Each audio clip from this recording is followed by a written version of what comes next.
네, 안녕하세요. 식시입니다. 주호민 사건이 있었죠. 아동학대 사건이 있었는데 결과가 나오고 나서 생방송을 오늘 했어요. 제가 생방송을 한 30분 후부터 시청을 했는데 거의 그냥 제가 가지고 있던 모든 생각들이 좀 정리가 됐고, 왜 그렇게 뭔가 그런 무차별적인 비난 속에서도 왜 주호민님이 그렇게 가만히 계셨었는지에 대한 어떤 이해와 그런 결정들을 내렸던 경위들을 다 들어보니까 충분히 이해가 되더라고요. 근데 아직도 생방송을 정확하게 풀버전으로 보지 못하시고 그냥 무지성 억가를 좀 하는 분들이 있는 것 같아요. 일단 네이트는 뭐 말할 것도 없고, 일단 여기 에펜코리아에서 주호민한테 고소를 가장 많이 받은 악질 사이트로 지금 거의 등극하고 있는 에펜코리아에서 어떤 분이 정리를 좀 잘 해주셔가지고 제가 간단하게 요약을 한번 해보도록 하겠습니다. 자, 일단 이런 내용들을 보면은 굉장히 반복적으로 기사들이 자극적으로 여론을 많이 자극적으로 기사들이 계속 냈다라는 거를 알 수 있는 것 같아요. 그러니까 이런 부분에 있어서 팩트 체크를 안 됐으니까 이 말을 믿으면 안 된다라고 하는 부분들이 많은데 어느 정도 고려를 할 필요는 있는 것 같아요. 그러니까 이게 어떤 중립기업에서 뭐 주호민 쪽으로 기울어져야 된다라는 말보다는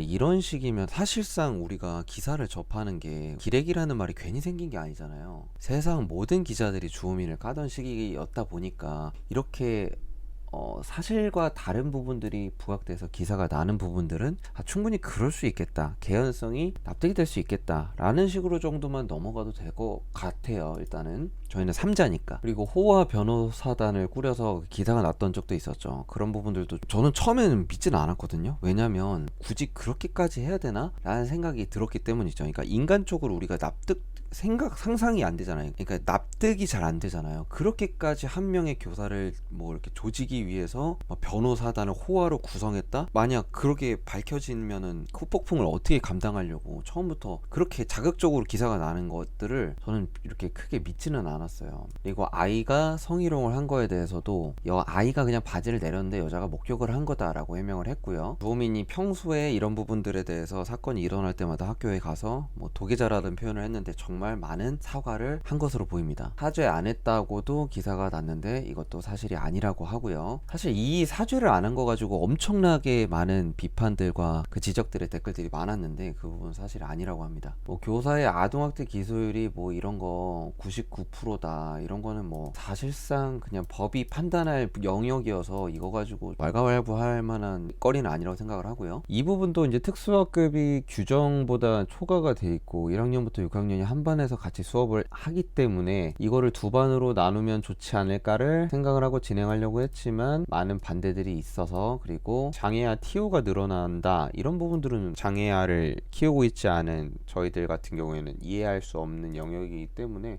이런 상황이 있구나 정도로만 넘어가면 좋을 것 같아요. 그래야 되지 않을까요? 뭐 좋을 것 같아요 라기보다는 그냥 우리가 잘 모르는 얘기니까, 모르는 얘기는 막 크게 막 왈가왈부할 필요가 없다. 그리고 중요한 거는 아들을 전학시켰을 당시에도 기사가 굉장히 악의적으로 뭐 깽판 쳐놓고 다른 데로 갔다라는 식으로 표현을 했는데, 강제 명령이 위에서 떨어져서 피해를 주지 않기 위해서 일부러 인원을 줄이려고 아들을 전학시켰다고 합니다. 이 부분도 조금 오해의 소지가 많이 있었네요. 성교육 교사 그 추천 관련해서도 논란이 있었는데, 그 성교육 교사는 사실 교사가 먼저 좀 어려운 상황이라고 해서 이제 주호민 아내가 수소문해서 모르는 사람을, 하지만 유명한 사람을 추천을 했고, 그 사람과 교사가 대화를 해보니까 마음이 너무 잘 맞아가지고 교사가 고맙다고도 카톡이 올 정도로 상호 합의하에 일어난 일인데, 뭐 알력을 이용해서 뭐 아는 사람을 꽂아 넣었다라는 식의 기사를 저도 본 적이 있어요. 그런 식의 여론을 본 적도 있고, 그 부분에 대해서도 좀 깔끔하게 해명을 했습니다. 그러니까 유튜브를 보라고 한 것도 수자님이 장애 아동을 키우는 그런 유튜브 컨텐츠들을 올리고 있었는데, 그런 것들을 보라고 배우라고 이렇게 강압적으로 얘기한 게 아니라 정말 부끄러운데 정말 이거 보여드리기 정말 부끄럽지만 제가 한번 만들었는데 이거 한번 봐주실 수 있어요? 봐주시겠나요? 이런 식으로 요청을 한 거였더라고요. 그러니까 이런 부분에서도 엄청나게 기사에 조금 억지 부분들이 많이 있었죠. 그러니까 이런 거 보면서 드는 생각은 와 진짜 억울했겠다라는 생각이 되게 많이 들었어요. 그리고 33년 경력의 특수아동 전문가 이분도 그 뉴스에 굉장히 많이 나왔었고 저도 그 뉴스를 본 적이 있었는데 하는 거 보니까 페이스북에 올리는 글들 보니까 굉장히 유언비어가 많고 다른 사람들 뭐 시비 거는 게 약간 자기 심심풀이 그런 식으로 이제 주범인의 그 아들을 한 번도 본 적이 없음에도 불구하고 아들이 어떻고 진단을 막 원격으로 내리는 거예요. 비대면으로 그냥 내려버리는 거예요. 이 아이는 뭐 자폐아가 아니라 지능이 부족한 아이다 라는 식으로 진단을 내려버리고 가장 많이 비판을 받는 포인트가 이거예요. 아동학대를 어떻게 처리하는지 몰라서 신고를 했는데 그 신고가 굉장히 사건이 일파만파 커진 거죠. 이거를 알았다면 그렇게 하지 않았을 텐데 이미 엎질러진 물이긴 해요. 하지만 이 부분에 대해서 교사분이 느낀 공포를 공감하고 선처를 하려고 했었어요. 근데 이거를 거절을 했죠. 그러니까 이걸 왜 거절했을까를 생각을 해보면은 개인이 부담스러웠을 수도 있고 변호사가 있으니까 변호사가 만나지 말라고 했을 수도 있고 두 가지 중에 하나겠죠. 아니면 복합적으로 있었던가. 그러니까 상대방 변호사가 그 고소 취하서를 쓰고 그동안 정신적 피해 보상과 그러니까 그거 돈 관련된 것들을 여태까지 일을 못했으니까 요구를 했고 그리고 또 자필 사과문을 써서 올려라라고 했는데 그래서 이 부분에 대해서 굉장히 갑자기 갑의 위치에서 이거를 하라고 하니까 우리는 선처를 하려고 했는데 갑의 위치에서 이렇게 하려고 하니까 굉장히 벙쪄 있었다 라고 하고 그 다음날 요구가 또 왔는데 돈 달라고 한 거는 취소한다라고 얘기가 왔어요. 이 굉장히 조금 불리한 부분들을 빼려는 듯한 움직임이 보이잖아요. 근데 이제 여러 가지 뭐 고소장 취하 내용들이 있는데 여기서 포인트가 장애인 아동 교육 방식과 관련된 요구사항을 문자 메시지로 전송한 사실이 있습니다 라는 것도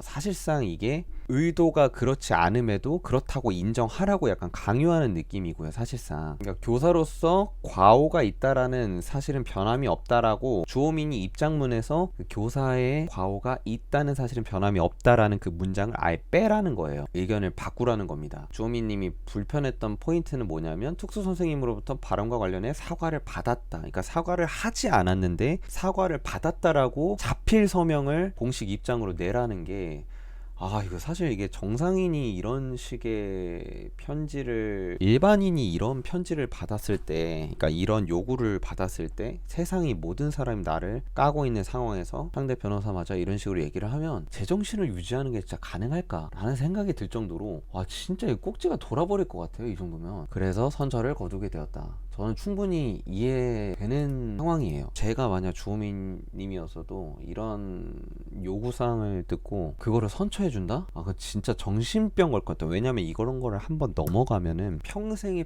후회가 될 것 같아요. 평생에 사과를 받지 않았는데 사과를 받았다라고 해라?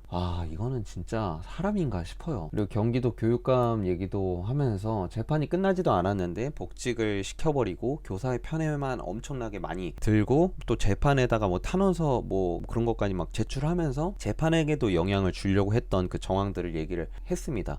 그래서 얘기를 들어보니까 진짜 사실상 교육감의 위치에 있으면은 물론 교사들의 뭐 처우를 생각하는 것도 맞지만 실질적으로 피해를 받았는지 안 받았는지 알 수 없는 그 주호민의 아들의 입장에서도 어떻게 보면 굉장히 중립적인 위치에 있어야 될 사람이 어떤 여론의 어떤 폭풍에 가세해서 장애 아동과 그 가족들을 더욱더 힘들게 한 게 아닌가라는 생각이 듭니다. 그러니까 주호민의 입장은 그런 건데 저는 조금 공감이 많이 갔어요. 교육감의 위치라면 아직 재판이 끝나지 않은 상황에서 복직은 좀 선을 넘지 않았나. 그리고 이겁니다. 이제 주호민이 또 퓰리처상이라는 표현을 하면서 거의 퓰리처상감으로 정말 어이가 없는 언론의 실태라고 얘기를 그러니까 언론이 이렇게까지 하면 어떻게 하냐라는 식으로 얘기를 했던 부분인데 바로 이 자막입니다. 결국엔 이 자막이 사실과는 그러니까 주호민 님이 얘기하는 사실과는 다른 자막이에요. 일단 다른 자막일 뿐더러 그러니까 여기서 말하는 주호민의 어떤 포인트는 제가 듣기로는 그래서 제가 생방송을 보면서 이해했던 거는 뭐냐면 그러니까 이런 행동들 같은 경우를 변호인이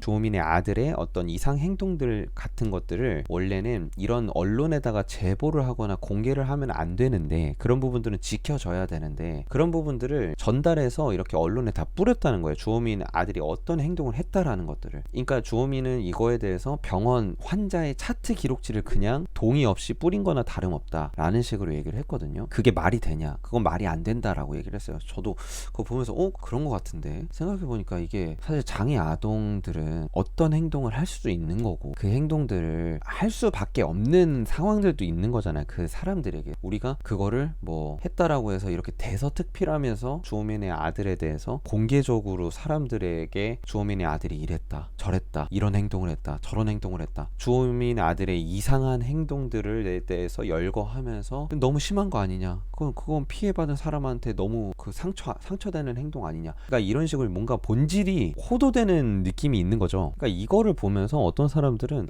이게 팩트인데, 그럼 이게 팩트인데 뭐라고 하냐. 일단 첫 번째, 팩트가 아니다라고 얘기를 하고 있고요. 그걸 떠나서도 이런 행동들을 하는 거가 언론에서 공개적으로 한 아이의 인권을 무참히 유린하고 땅끝까지 나락으로 떨어뜨릴 만한 권한이 있느냐, 그게 언론의 역할이 맞느냐라는 시점에 있어서는 생각해보니까 저도 그거에 대해 무지했던 것 같아요. 생각해보니까 이게 엄청나게 조금 누군가에게는 상처가 될 수 있는 일이구나 라는 생각이 좀 들었습니다. 그리고 그 녹취록 내용을 보면, 그러니까 여기인데 녹취록의 편집 5분이다. 그 2시간 동안, 긴 2시간 반 동안의 그것들을 편집해서 5분간의 그 멘트 하나 잘라내서 편집하면은 그거 그렇게 안 걸릴 사람이 어디 있냐라는 게 대중의 여론이었는데, 반전이죠. 충격적인 반전인데 30분 동안 아무런 소음이 없어서 이거 조금 넘기면 안 되냐, 변호사한테 이거 좀 넘기면 안 되냐 하니까 상대 측 변호사가 아니다, 이거 하나하나 무조건 다 들어야 된다 라고 얘기를 했대요. 그래서 다 들었는데 2시간 동안이 정적이었다라는 거예요. 아무런 소리도 들리지 않고 아이들의 작은 목소리가 있고 숨소리만 들린다 라는 겁니다. 그러니까 결국에는 교사가 어떤 이유에서인지 모르지만 아이들을 2시간 동안 방치했다. 그게 특수교사의 어떤 뭔가 사건이 있었을 수도 있겠죠. 하지만 어쨌든 2시간 반을 막 편집해서 막 억가를 한 거다, 그건 절대 아니다 라는 걸로 저는 충분히 이해가 됩니다. 그러니까 상대 측 변호사는 그게 혼잣말이라고 주장을 하고, 그럼 판사님이 혼잣말이 들리니까 문제지 않느냐라고 하니까 변론의 방향을 바꿨는데, 바로 주호민의 아들은 그게 학대라고 인지할 만큼의 지능이 없다라는 게 쪽의 주장에 바뀐 게 그 주장이라는 거예요. 그래서 거기에서 너무 상처를 받아서 또 주호민이 눈물을 흘리면서 얘기를 했는데,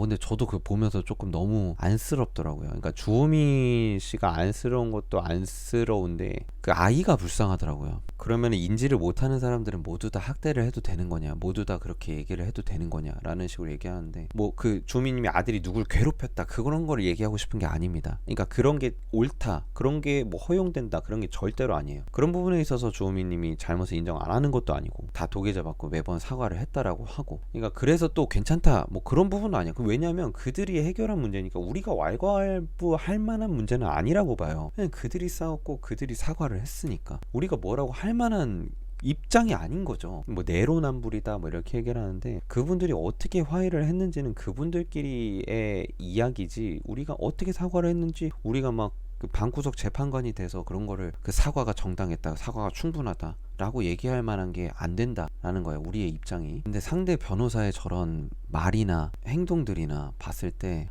이거는 거의 여론이 180도 뒤집히지 않을까. 이거 주호민님의 일방적인 근거지 않느냐, 일방적인 자료지 않느냐라고 했을 때 그러면은 이거 뭐 이렇게 변호사가 말한 증거를 가져오세요, 팩트를 가져오세요, 그 변호사가 이렇게 말했다라는 음성 녹음을 꼭 들어야겠습니다, 그래야 우리가 팩트로 인정할 겁니다, 이렇게 얘기할 만한 거리가 아니라는 거죠. 그러니까 어느 정도의 주장을 들어보면 그 주장이 얼만큼의 신빙성이 있는지, 그리고 이거를 주장하는 사람의 과정의 개연성 같은 거를 봤을 때는 이런 걸로 거짓말을 할 수가 없거든요. 그러니까 이런 주장을 거짓으로 얘기할 수도 없고, 그리고 변호사가 지금 아까 1차 사과문이래, 자필 사과문이나 이런 부분들을 이렇게 해라 라고 작업치는 것들 보니까 쉴드는 굉장히 어렵지 않을까. 어쨌든 이 사건을 생방송을 정확하게 보시지 못하고 맥락을 그냥 남이 올리는 글들만 이렇게 짤막짤막하게 보신 분들은 제 이야기를 듣고 조금의 어떤 양쪽의 입장들 조금 더 사고를 넓혀서 볼 수 있는 기회가 되셨길 바라면서, 이렇게 이슈들 다루는 거를 제가 웬만하면 안 하는데, 제가 오늘 생방송을 보면서 좀 이렇게